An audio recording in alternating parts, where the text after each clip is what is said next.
The crowd gathers before sunrise. A wooden platform stands in the center of the square, freshly built, solid, unavoidable.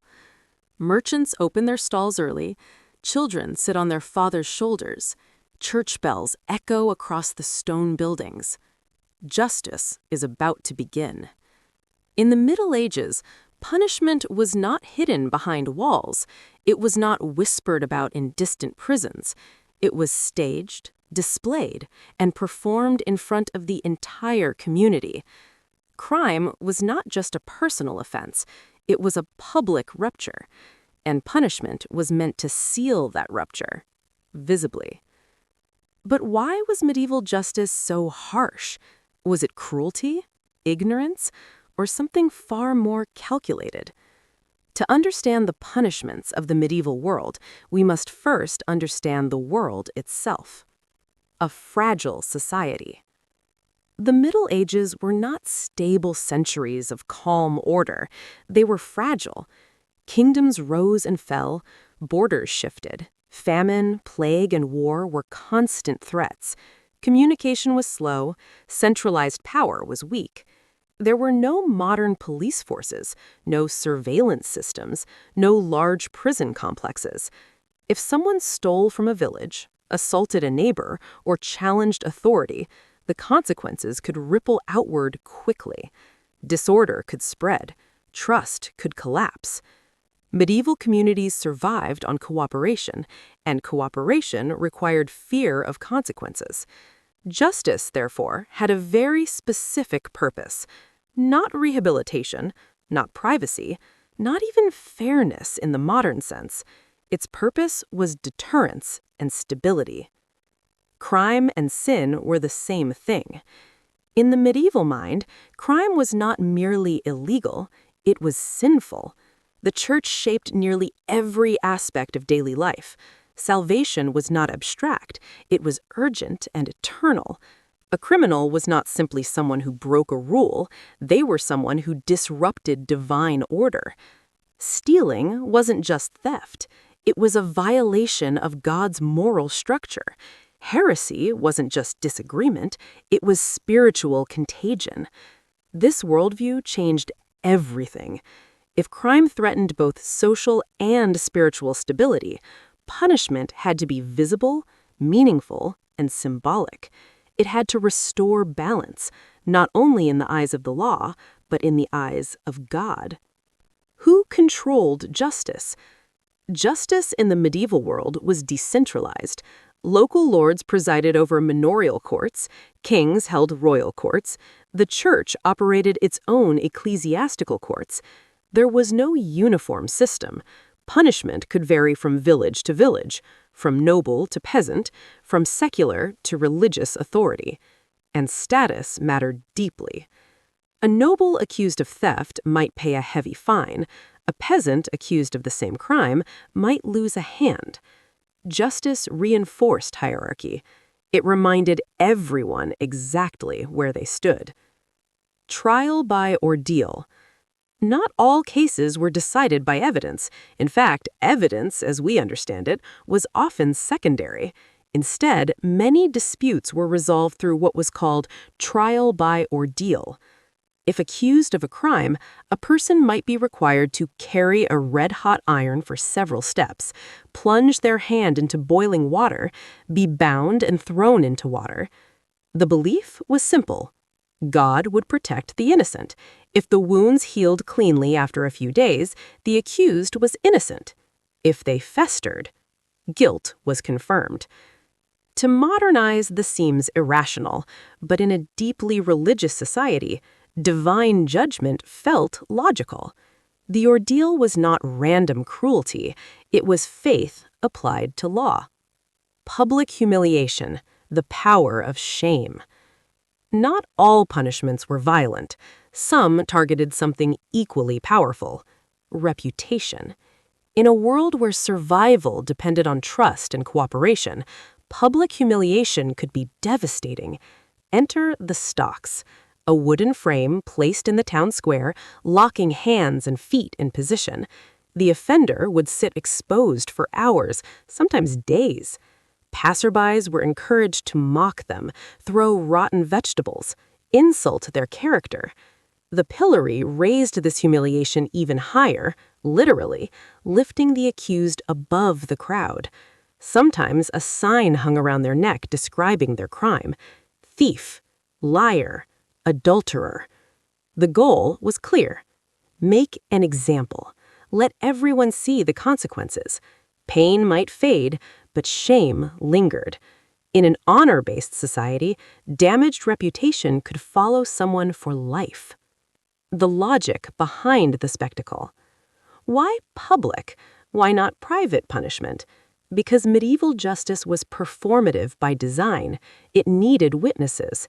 The spectacle served three purposes.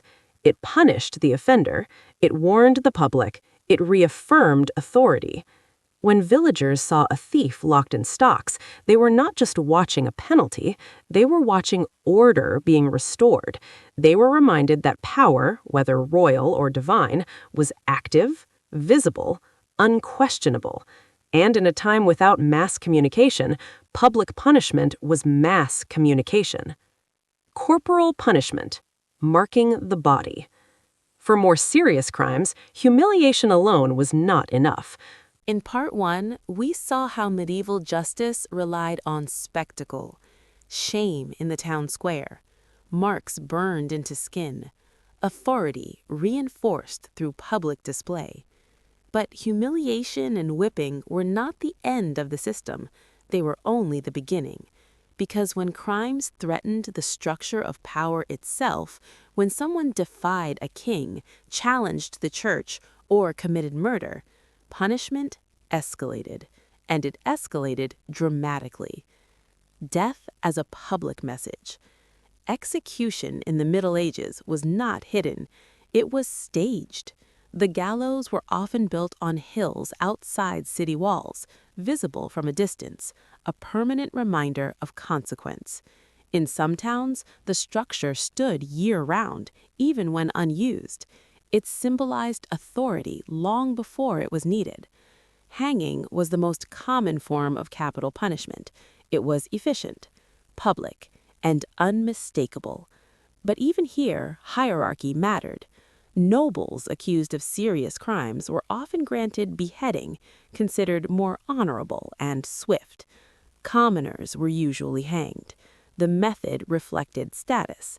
Justice, again, reinforced social order. Executions were scheduled events. Crowds gathered early. Vendors sold food. Families attended. To modern audiences, this seems disturbingly casual, but to medieval communities, it was communal reaffirmation.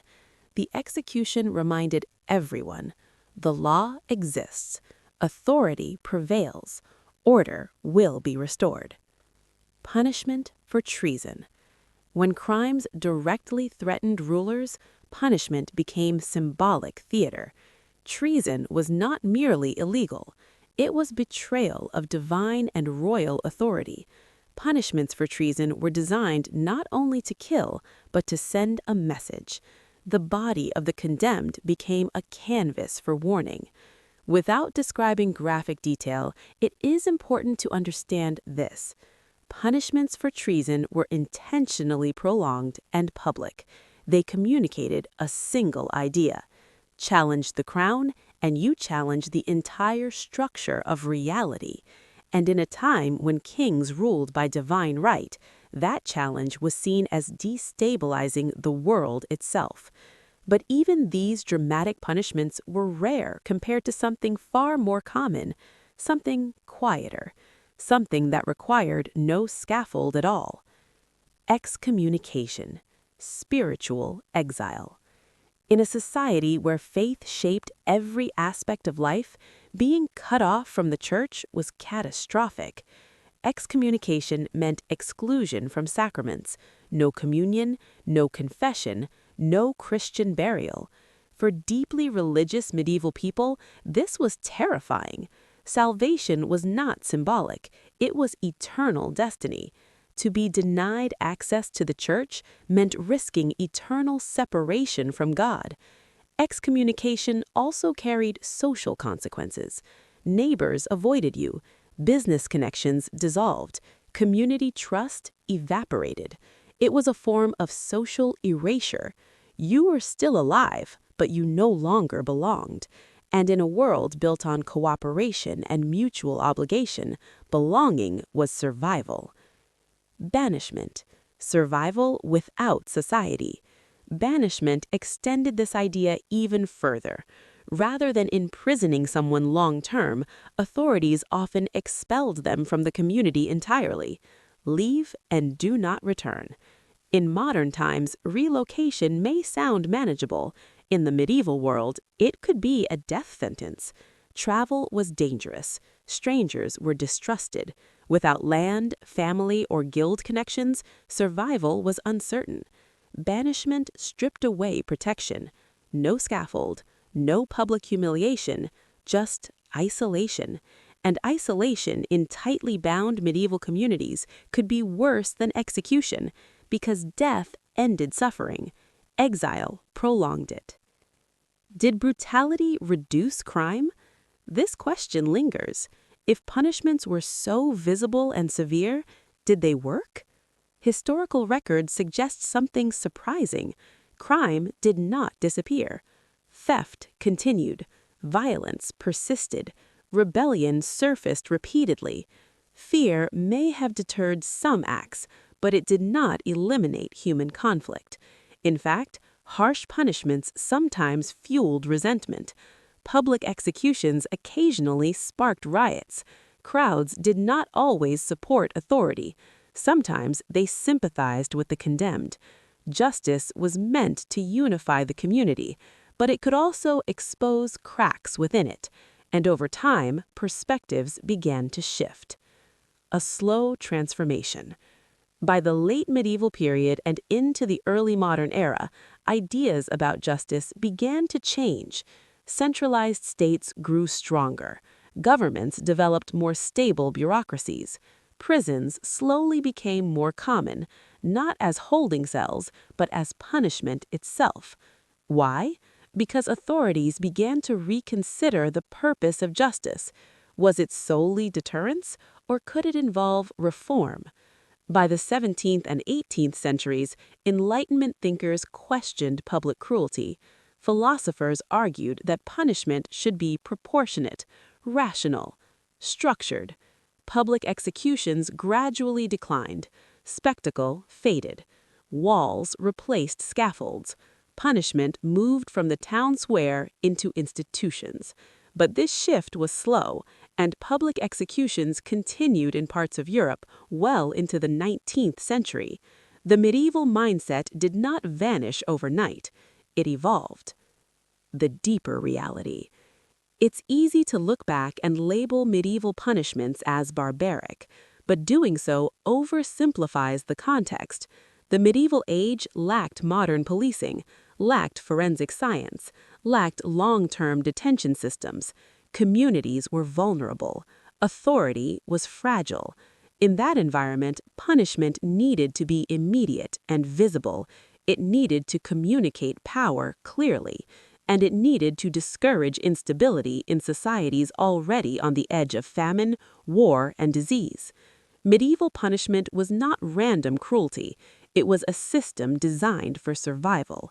Harsh, yes, but structured and deeply rooted in the beliefs of its time. The most important insight, perhaps the most revealing truth, is this: punishment reflects the fears of a society. Medieval Europe feared chaos, feared sin, feared divine judgment, feared rebellion. So its punishments were visible, spiritual, and hierarchical. Modern societies fear different things: recidivism, inequality, human rights violations. And so our systems emphasize incarceration, rehabilitation, and due process. Justice evolves because societies evolve. But one thing remains constant. Punishment is never just about the individual. It's about protecting a system. The final reflection.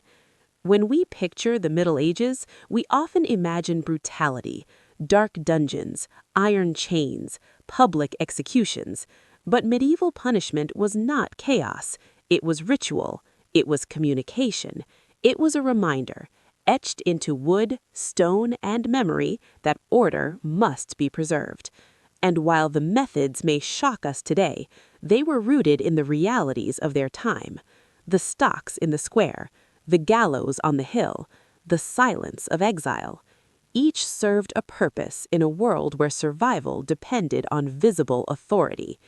History does not ask us to approve, it asks us to understand, because justice in every era reveals what a society values most. And when we study medieval punishment, we are not just studying cruelty, we are studying fear, order, belief, and the lengths humans will go to preserve stability. If this exploration of medieval justice surprised you, there are many more hidden sides of history waiting beneath the surface. Which punishment shocked you the most? Let me know below. And if you want deeper dives into the realities behind historical myths, subscribe, because history is rarely as simple as we imagine.